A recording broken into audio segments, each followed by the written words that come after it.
Nakaligo ka na ba sa dagat ng basura? Nagpasko ka na ba sa gitna ng kalsada? Yan ang tanong namin, tuloy ka bang isa sa amin? Namatayan na ba kayo ng kapatid? Naranasan niyo na bang matulog sa maikling bangko sa palengke? Ako, naranasan ko na lahat yan. Ramdam ko ang hirap nyo.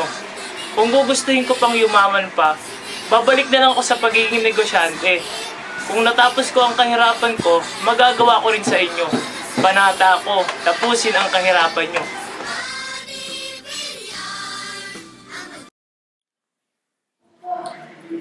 Kailangan malaman ng ating mga mamamayan kung saan nagpupunta ang mga bis na kanilang pinaghihirapan. Transparent government. Yan ang nakikita kong solusyon para maiwasan ang korupsyon sa ating bansa. Mga kababaihan, dapat minamahal, inaalagaan.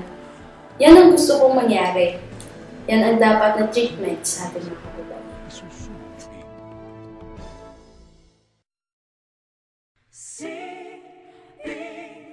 Ang kinabukasan.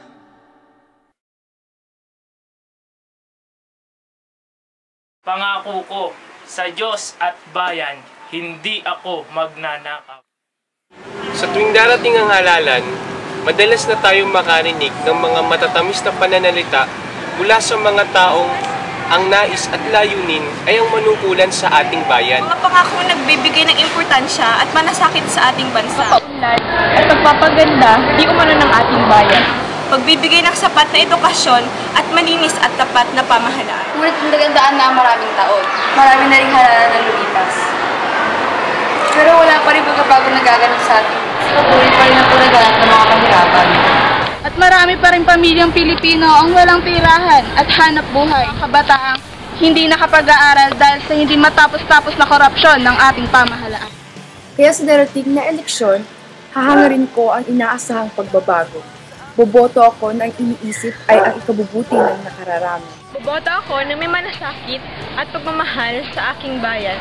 Boboto kami sa matalinong paraan para sa ikabubuti ng bansa. Boboto ako na may paninindigan at prinsipyo. Eh ikaw? Ano ang batayan mo sa Ano ang batayan mo sa pagboto Para sa pagbabago.